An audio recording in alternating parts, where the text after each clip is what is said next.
ఒకప్పుడు ఉరిమేవాడు, ఒకప్పుడు సహనం లేనివాడు, ఒకప్పుడు ప్రధానత్వాన్ని కోరుకున్నవాడు. మరి ఆయన నీ సహోదరుడిని నేను అని వచ్చి అనడాన్ని నేను కలిశాడా, నీ ఇంటికి వచ్చాడా, నీ బాధలు గాథలు చూశాడా, విన్నాడా? 3 సార్లు 15,000 45,000 స్పాన్సర్లు చేసి ఒక చిన్న చెక్క పెట్టి తెచ్చి పెట్టుకున్నాడు. కానీ అన్నడన్నా ఆయన నీ కోసం, నీ కుటుంబం కోసం, నీ రక్షణ కోసం, నీ పిల్లల కోసం, నీ వ్యాపారం కోసం, నీ ఉద్యోగం కోసం, నీ రోగ మోగాలు గూకినటువంటి పరిస్థితుల్లో మూలుగులలో ఆయన ఎన్నడన్నా వచ్చి నేను పలకరించాడా? సహోదరుడిగా వచ్చి పలకరించాడా? మానవ మాతృగా దైవజనుడిగా పలకరించాడా? చేశాడా? లేదే. ప్రకటన గ్రంథం 1వ అధ్యాయం 9వ వచనాన్ని చదువుకుందాం. ప్రకటన గ్రంథం 1వ అధ్యాయము 9వ వచనాన్ని చదువుకుందాం. మీ సహోదరుడును యేసును బట్టి కలుగు శ్రమలోను, రాజ్యములోను, సహనములోను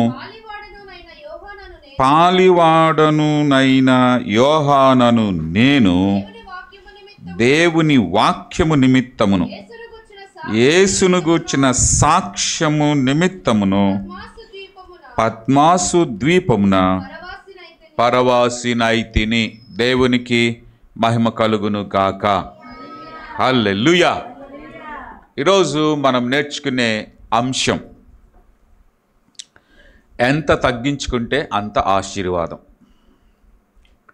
ఎంత తగ్గించుకుంటే అంతటి ఆశీర్వాదం. ఓ పొలంలోనంట ఓ చెట్టు, ఓ మొక్క 2 ఉన్నాయంట.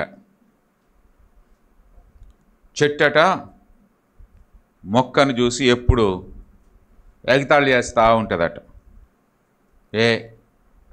నువ్వు చాలా బలహీనరాలివి, ఊకే వంగిపోతుంటావు, నీకేమీ దృఢత్వం లేదు అని ఎప్పుడు ఈ చిన్న మొక్కను చూసి హేళన చేస్తూ ఉంటుందట. ఆ చిన్న మొక్క సర్లే ఏం చేద్దాం, నాకున్న గుణమే అది, నా పరిస్థితి అంతే, నేను చిన్నగానే ఉంటా, అల్పంగానే ఉంటా, మరి ఊరికే వంగిపోయే గుణమే నాది అని మరి ఆ మొక్క ఈ చెట్టుతో చెప్తా ఉందంట. ఓ రోజు ఓ పెద్ద గాలివాన వచ్చిందట. ఒక పెద్ద గాలివాన వచ్చిందంట. గాలివాన వచ్చినప్పుడు, గాలి బాగా విసిరినప్పుడు ఈ మొక్క అంట ఎట వంగుతా ఉందట. చెట్టు మాత్రం నిటారుగా ఇంతే ఉంటుందట. ఆ గాలి వేగం ఇంకా ఎక్కువైందంట. గాలి వేగం ఎక్కువైనంతసేపు మొక్కేమో ఇట్లా వంగే ఉంటుందట. చెట్టు మాత్రం అంతే నిటారుగా ఉందట. ఇంకా శరవేగంతో వచ్చిందంట గాలి. ఈసారి ఇట మెడబిరుసుతో ఉన్న చెట్టు పెళపెళపెళపెళమనే కూకటి వేళ్ళతో సహా ఎగిరి అవతల పడిందట. వంగిపోయి ఉన్నటువంటి మొక్క ఆ గాలి వెళ్ళిపోయిన తర్వాత మళ్ళా లేచి నిలబడిందట. అప్పుడు అందట, బాగుంది నీ బలం, నీ దృఢత్వం బాగుంది, ఇంత గాలికి ఎగిరి కూకటి వేళ్ళతో కూడా పోతివే. అందుకే దేవుడు నీలాంటి మెడబిరుసుతనం నాకు ఇయ్యలేదు, నాకు వినయ మనస్సునిచ్చాడు దేవుడు, వినయ గుణాన్ని ఇచ్చాడు దేవుడు. అందుకే నేను బ్రతకగలిగాను.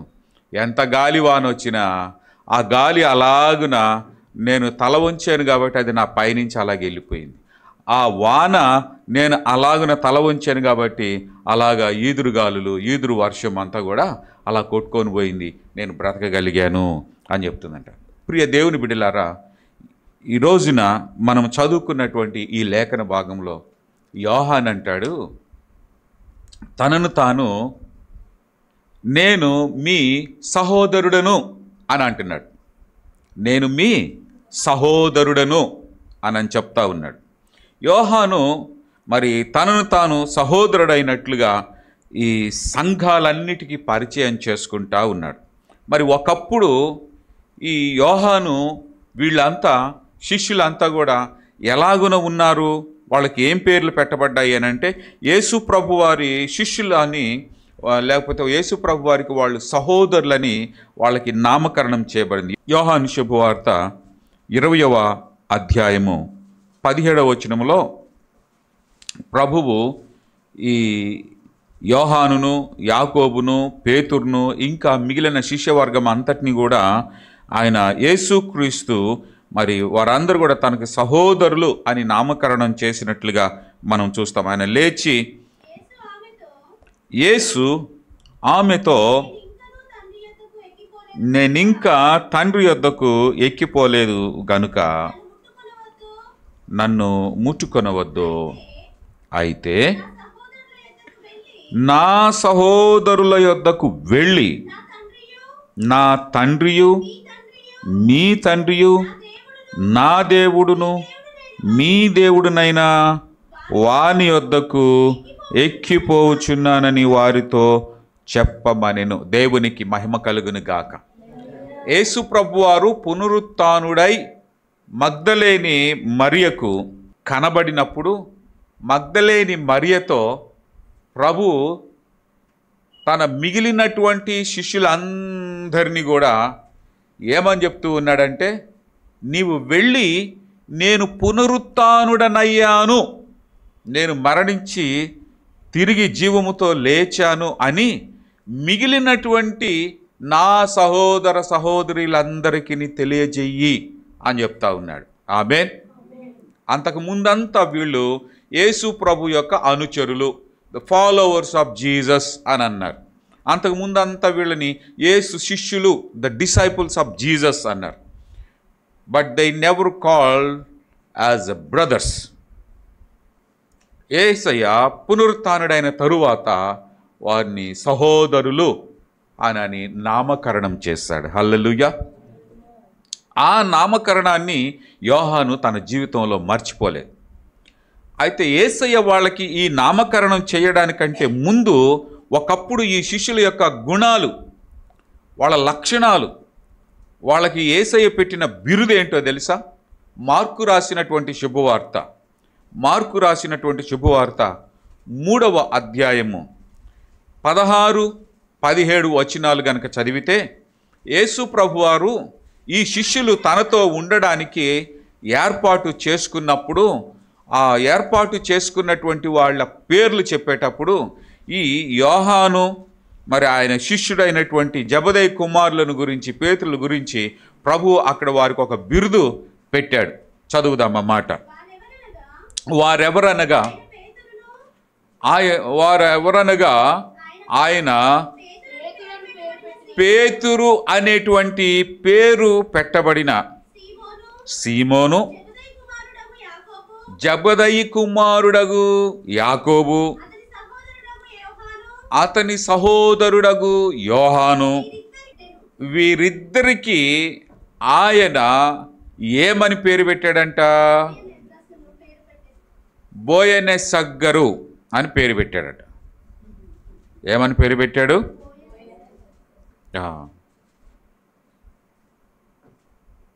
అంటే దాని అర్థం ఏంటో ఆ పక్కనే రాయబడింది. ఉరిమెడివారు అనేటువంటి బిరుదట. బోయనెసగ్గరు అంటే ఏంటంట? ఉరిమెడివారు, ద సన్స్ ఆఫ్ థండర్స్ అన్నారు ఇంగ్లీష్లో. వీళ్ళని ఏమన్నారు? ఉరిమెడివారు అంటే ద సన్స్ ఆఫ్ థండర్ అన్నాడు. అంటే వీళ్ళకి ప్రభు ఆ పేరు పెట్టాడు. ఎందుకు వీళ్ళకి ఆ పేరు పెట్టారు అంటే, వీళ్ళు బహు తొందరపాటు కలిగినటువంటి వాళ్ళు. ఏదైనా సరే వెరీ క్విక్గా ఇలా చేసేస్తారనమాట. ఒక మాటలో చెప్పాలి అని అంటే, వీళ్ళు చూసి రమ్మంటే కాల్చి వచ్చే గుణం వీళ్ళది, ఉరిమెడివారు. అందుకనే మరొక చోట వీళ్ళు ఏం చేస్తారంటే, యేసు ప్రభు వారిని ఒక చోట ఏమంటారంటే, ప్రభువా ఏంటి వీళ్ళు ఇట్లా ఉన్నారు, ఆకాశం నుండి అగ్ని కురిపించి కాల్చేద్దామా అని అంటారు. అంటే తీర్పు తీర్చడంలో తొందరపాటు, నిర్ణయాలలో తొందరపాటు, కార్యాలలో తొందరపాటు, సో వీళ్ళది వర్క్ అంతా కూడా చాలా ఫాస్ట్గా ఉంటుంది, చాలా క్విక్గా ఉంటుంది. అందుకని వాళ్ళ గుణాన్ని ఎరిగినటువంటి దేవుడు వాళ్ళకి ఏమని పేరు పెట్టాడు అని అంటే ఉరిమెడివారు అని అన్నారు, సహనము లేనివారు. అంత మాత్రమే కాదు, వీళ్ళకి ఎంత తొందరపాటు అంటే, వీళ్ళ గుణం ఎంత తొందరపాటు గుణం అంటే, యేసు ప్రభువారు ఏం చెప్పాడంటే, నేను యెరూషలేములోకి వెళ్తాను, అక్కడ నన్ను ప్రధానులందరూ పట్టుకుంటారు, వాళ్ళు పట్టుకొని నన్ను సమాజ మందిరాల్లోకి ఈడ్చుకొని పోతారు, మరి పెద్దల దగ్గరికి ఈడ్చుకొని పోతారు, రాజుల దగ్గరికి ఈడ్చుకొని పోతారు, ప్రధాన యాజుల దగ్గరికి తీసుకొని పోతారు, వాళ్ళందరూ నన్ను పట్టుకొని తీర్పు తీర్చి నన్ను చంపేస్తారు, ఆ తర్వాత నేను పరలోకానికి వెళ్తాను అని చెప్తారు. చెప్పగానే వీళ్ళిద్దరికీ ఏం ఆశ తెలుసా? వీళ్ళిద్దరికి ఒక ఆశ కలిగిద్ది. వీళ్ళు అసలే ఏదైనా చాలా క్విక్గా వ్యవహారం చేసేవాళ్ళు కదా. అందుకని మనము మత్తయి రాసినటువంటి శుభవార్త 20వ అధ్యాయం 20వ వచనంలోనికి కనుక వెళ్తే వీళ్ళ తొందరపాటు తనము మనకు అక్కడ అర్థమవుతుంది. వీళ్ళు ఎలాంటి ఉరిమెడివారో చాలా క్విక్గా, జెబెదయి కుమారుల తల్లి తన కుమారులతో ఆయన యొద్దకు వచ్చి నమస్కారము చేసి ఒక మనవి చేయబోగా, నీవేమి కోరుచున్నావని ఆయన అడిగాను.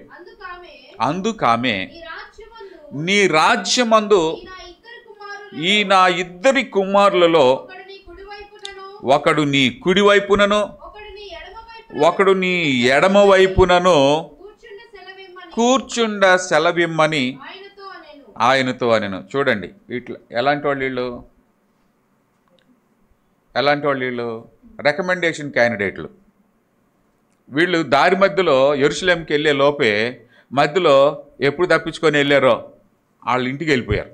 వాళ్ళ ఇంటికి వెళ్ళి వాళ్ళ అమ్మతో విషయం చెప్పి, యేసు ప్రభువారు బోధకుడు యెరూషలేంకి వెళ్తున్నాడు, అక్కడ ఆయన అందరి చేత మరి తీర్పు తీర్చబడి చనిపోతాడంట, పరలోకానికి వెళ్తాడంట, పరలోకంలో సింహాసనాసీనుడు అయి ఉంటాడంట, మరి అక్కడ యేసు ప్రభువారు సింహాసనాసీనుడు అయి ఉంటే శనిబాబు మరి ఏం చేయాలా? ఒకళ్ళు రైట్ సైడు, ఒకళ్ళు లెఫ్ట్ సైడు కూర్చోవాలా, వీళ్ళు కూడా సింహాసనం మీద. ఎంత ఆశ!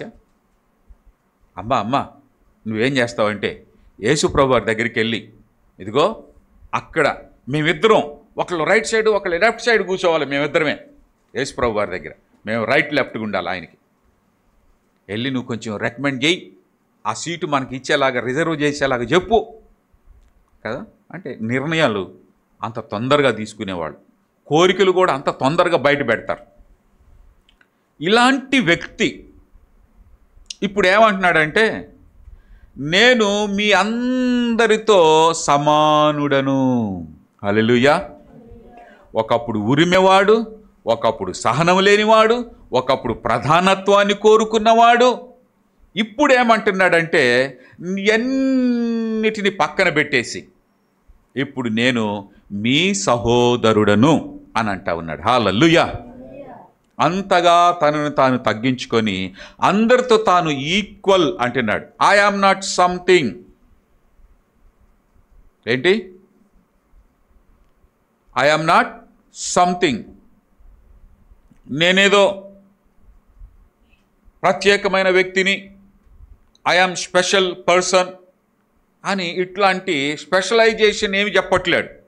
మీరు ఎలాగో నేను అలాగనే, నేను మీ సహోదరుడను అని పరిచయం చేసుకుంటూ ఎక్కడి నుంచి? పద్మాసు ద్వీపంలో నుంచి. ఎక్కడి నుంచి? పద్మాసు ద్వీపంలో నుండి సంఘాలన్నిటికీ, సంఘాల్లో ఉండే సభ్యులందరికీ ఈ ఉత్తరాన్ని రాస్తూ ఆయన అంటాడు, నేను మీ సహోదరుడును. అంటగా తనను తాను అంతగా తగ్గించుకుంటున్నాడు. హల్లెలూయా. ఒకప్పుడైతే ఎవరో తెలుసా, మేము యేసు ప్రభుకి చాలా సన్నిహితులం, ఏది చెప్పినా ఆయన ఫస్ట్ మాకే చెప్తాడు తెలుసా, ఏది చెప్పినా ఫస్ట్ మా దగ్గరికే విషయం వస్తుంది తెలుసా అంటే అంత స్పెషలైజ్డ్గా ఉండేటువంటి పర్సన్ ఇప్పుడు ఏమంటున్నాడంటే, నేను ఎంతటి స్పెషలైజ్డ్ పర్సన్ అయినప్పటికీ మీ అందరితో నేను సహోదరుడను అంటున్నాడు. హల్లెలూయా. So I am equal with you all అని అంటా ఉన్నాడు.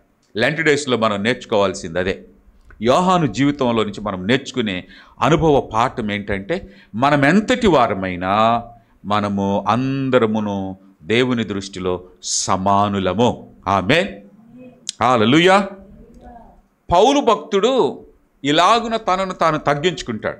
పౌలు భక్తుడి గురించి మనందరికీ తెలుసు. ఆయనకున్నటువంటి హై క్వాలిటీస్ ఏంటి? He is the top most educated person. సెక్యులర్గా top most educated person and థియలాజికల్గా కూడా టాప్ మోస్ట్ ఎడ్యుకేటెడ్ పర్సన్.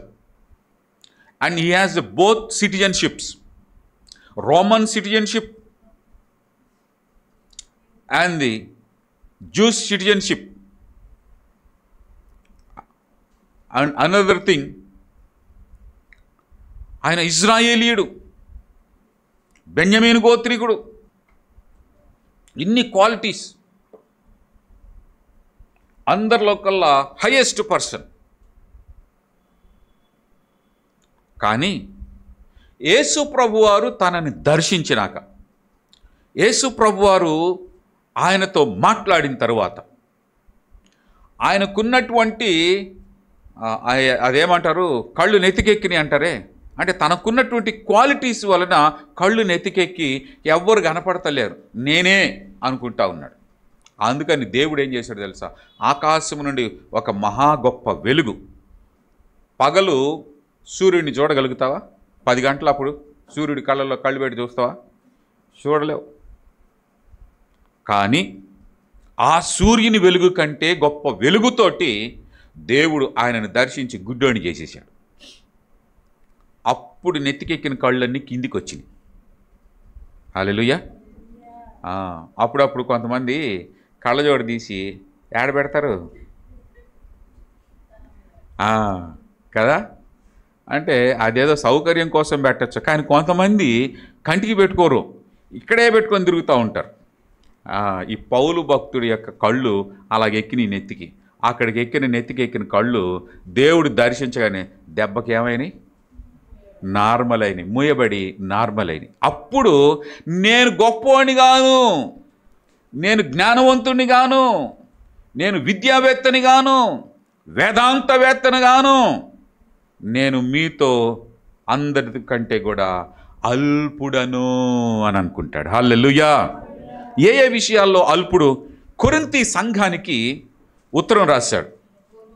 కొరింథీ సంఘానికి ఉత్తరం రాసినప్పుడు క్రీస్తు శకం 57వ సంవత్సరంలో కొరింథీలకు రాసినటువంటి లెటర్, ఫస్ట్ లెటర్, పత్రిక క్రీస్తు శకం ఆరంభంలో 57వ సంవత్సరంలో రాశారు.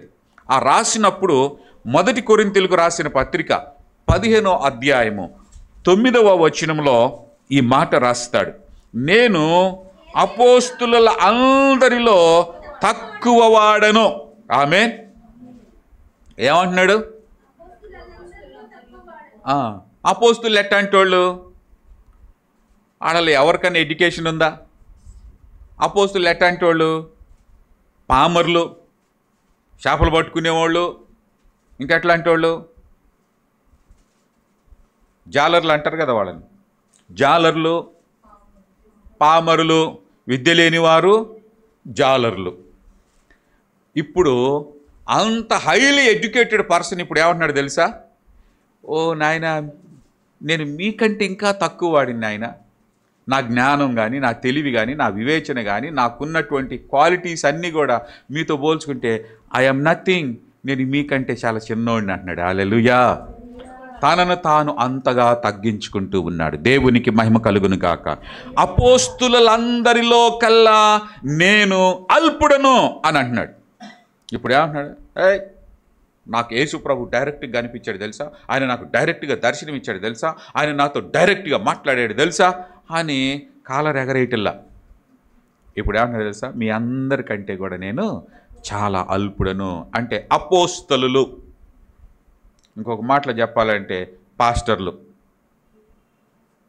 పాస్టర్లలో నేను అల్పుడునైన పాస్టర్ని అంటున్నాడు. ఇవాళ అల్పులైన పాస్టర్లు మనకి ఏడైనా కనపడుతున్నారా? అంత సూట్లు బూట్లు, బెంజ్ కార్లు కదా, పెద్ద పెద్ద ఫంక్షన్ హాళ్ళు.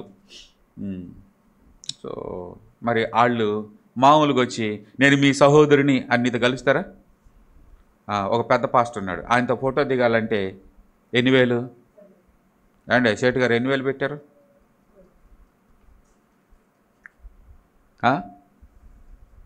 వాళ్ళ ఇంటికి వెళ్తే మీరు వాళ్ళు ఆయనకి పెట్టిన 3-4 సార్లు స్పాన్సర్ చేసి పైన తగిలించుకున్నారు ఆడ.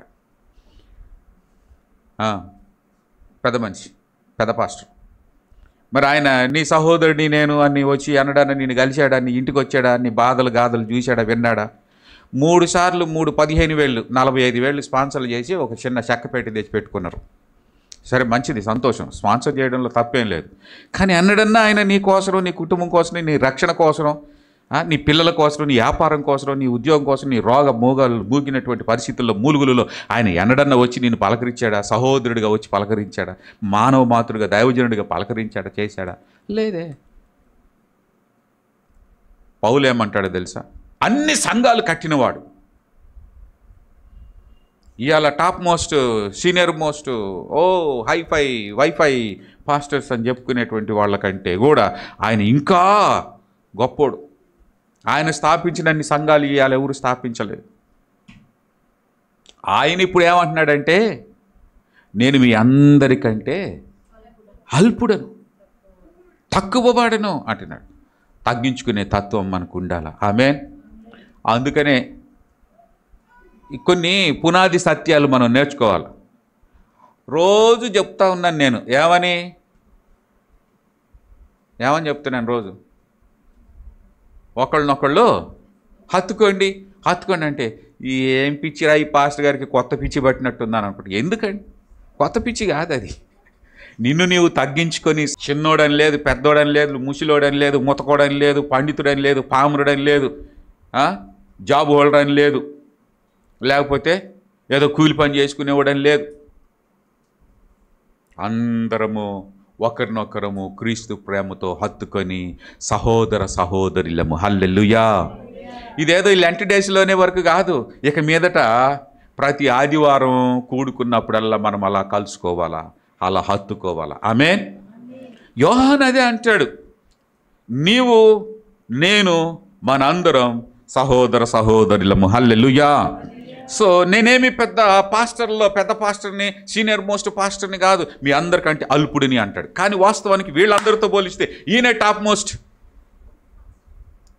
పౌలే టాప్ మోస్ట్. కానీ ఆయన ఏమంటాడు? నేను నిన్ను తగ్గించుకుంటున్నా అంటాడు.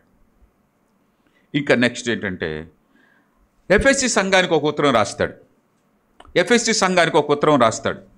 అది క్రీస్తు శకం 61లో, క్రీస్తు శకం 61లో ఎఫెసీ సంఘానికి ఉత్తరాన్ని రాస్తూ ఎఫెసీ సంఘస్థుల్ని ఏమంటాడంటే, అబ్బా మీరంతా పరిశుద్ధులు అంటాడు.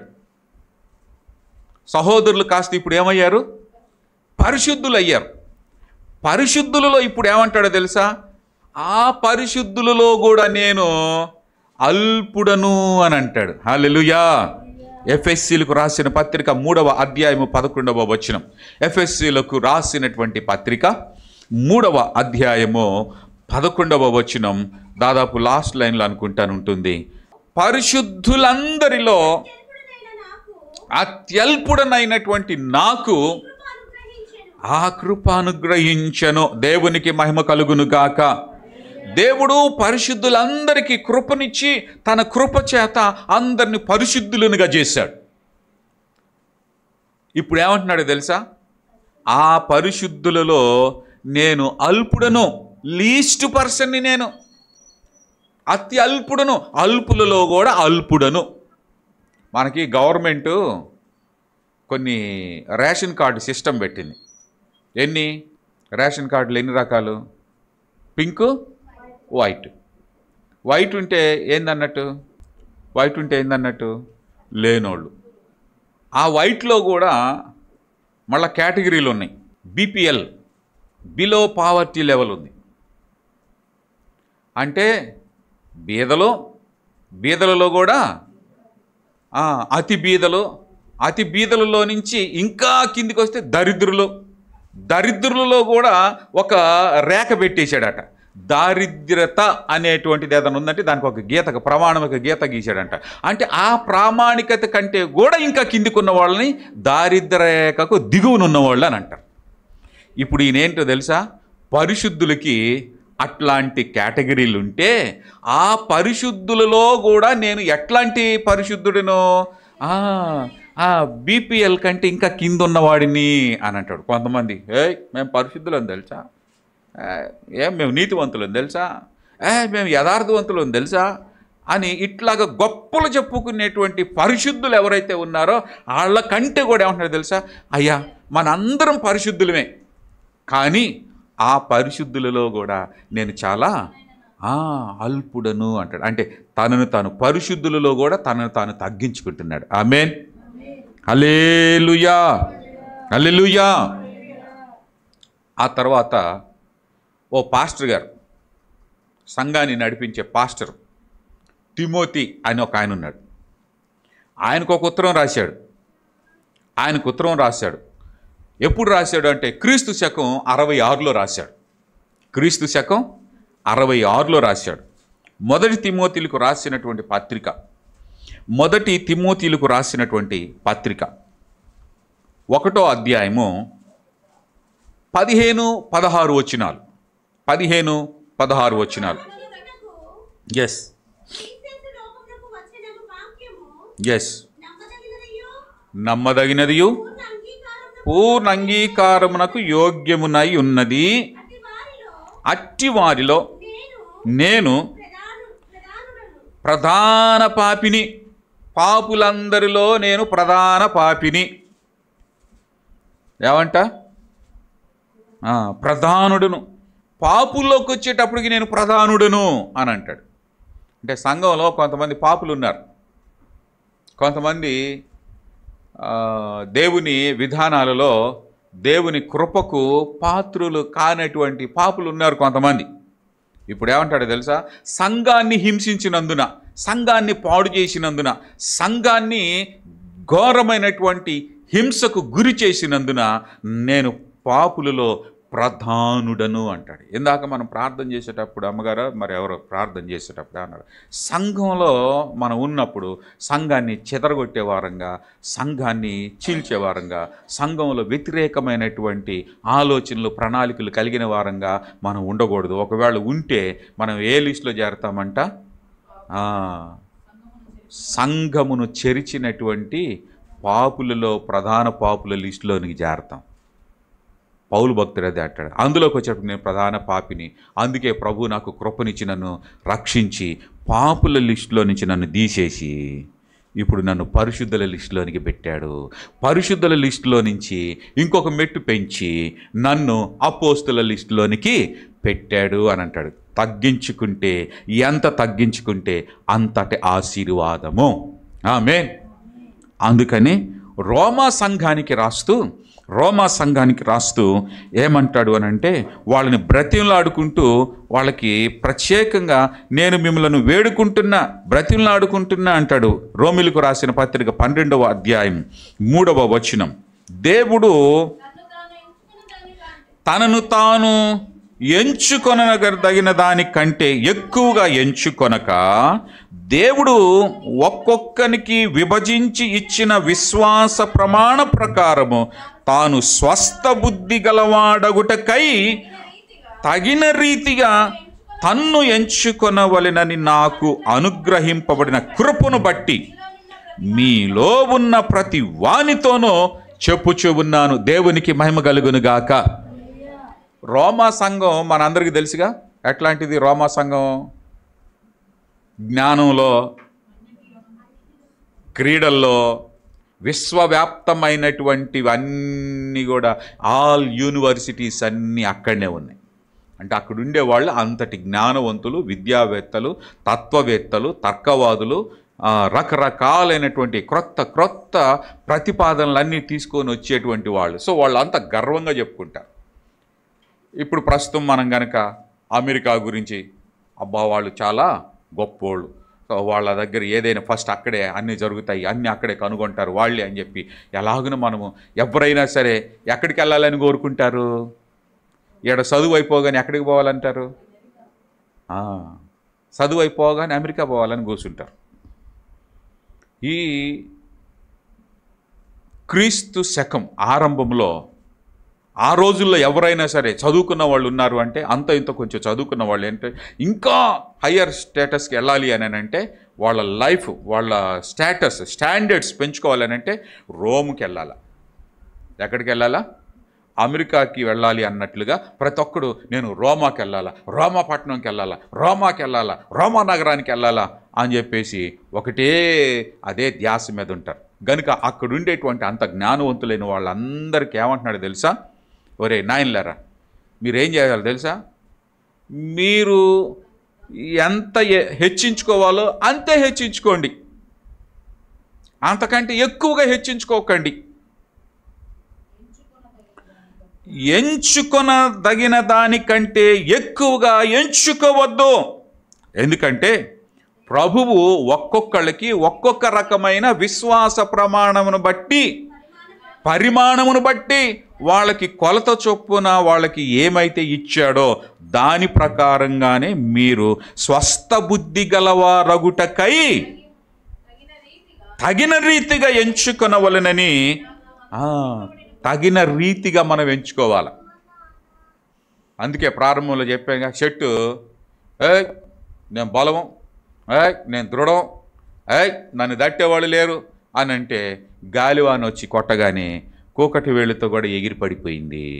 కానీ తగిన రీతిగా తగ్గించుకున్న మొక్క నిలబడింది, అన్నిటినీ తట్టుకొని. తగ్గించుకుంటే అంతగా హెచ్చించబడింది, లైఫ్ ఎక్స్టెన్షన్ అయింది. హల్లెలూయా. అదే రోమా సంఘానికి పౌలు భక్తుడు చెప్తూ ఉన్నాడు, మిమ్మును మీరు తగ్గించుకొనండి, తగిన రీతిగా ఎంచుకొనండి అని మీకు చెప్పుచూ ఉన్నాను అని అంటాడు. సో పేతురు కూడా ఇదే మాట చెప్తాడు తన పత్రికలో, ప్రభువు మిమ్ములను హెచ్చించే సమయం వరకు మిమ్మును మీరు ఆయన బలిష్టమైన చేతి కింద ఎలా ఉండాలంట? దేవుడు తగిన సమయమందు మిమ్మును హెచ్చించినట్లు ఆయన బలిష్టమైన చేతి క్రింద దీన మనస్కులై ఉండండి. దేవునికి మహిమ కలుగును కాక. దేవుడు మనల్ని హెచ్చించే సమయం వరకు మనల్ని మనం తగ్గించుకొని we are all equal, we are all one, మనమంతా ఒకటే, మనమందరము సమానము, మనందరము తగిన రీతిగా ఒకరిని ఒకరము ఎంచుకుందాము, ఒకరినొకరము గౌరవించుకుందాము, ఒకరినొకరును హత్తుకుందాము, క్రీస్తు ప్రేమలో నిలబడదాము.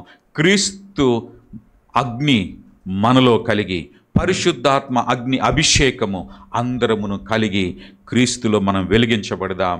మరి ఇన్ని శ్రమలలో, కష్టాలలో, ఇబ్బందులలో, ఇరుకులలో, ఆటంకాలలో ఉన్నప్పటికీ ఒకప్పుడు నేను గొప్పవాడిని, ఒకప్పుడు నేను సంథింగ్, ఒకప్పుడు నేను బలవంతుణ్ణి, ఒకప్పుడు నేను ఉరిమేవాడిని, ఏదైనా సరే నేనే ముందుబడి చేస్తా అని అనేటువంటి యోహాను ఇప్పుడు ఏమంటున్నాడు తెలుసా?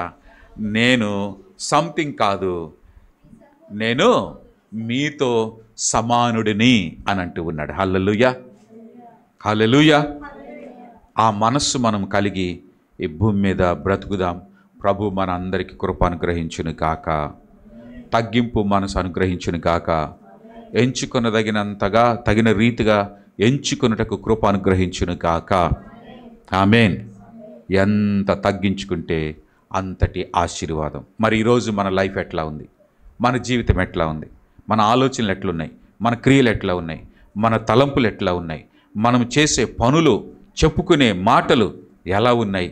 మరి దేవుని దృష్టిలో ఎంచుకొనదగిన దానికంటే ఎక్కువగా ఎంచుకొని అవిధేయులంగా ఉంటున్నామా? తగిన రీతిగా హెచ్చించుకొని మనము దేవుని బలిష్టమైన చేతి క్రింద ఉండి హెచ్చింపబడుతున్నామా? ఎలా ఉన్నామో మనల్ని మనం పరిశీలన చేసుకుందాం. తలలు వంచండి, ప్రార్థన చేసుకుందాం. యేసయ్య అన్నిటికీ మించి ఆయన తనను తాను తగ్గించుకొని, ఇదిగో మీరు నా సహోదరులు అని శిష్యులతో చెప్పాడు. ఈరోజు నీతో నాతో కూడా ప్రభు చెప్తా ఉన్నాడు, నా సహోదరులు అంటున్నాడు. మనందరము క్రీస్తులో సమానులమని ప్రభు ఎంచుతూ మనల్ని నడిపిస్తూ ఉంటుండగా, మరి ఆ సమానత్వమును సహోదరత్వమును మనము కలిగి ఉందాం. ప్రభు మనకు కృప దయచేస్తాడు.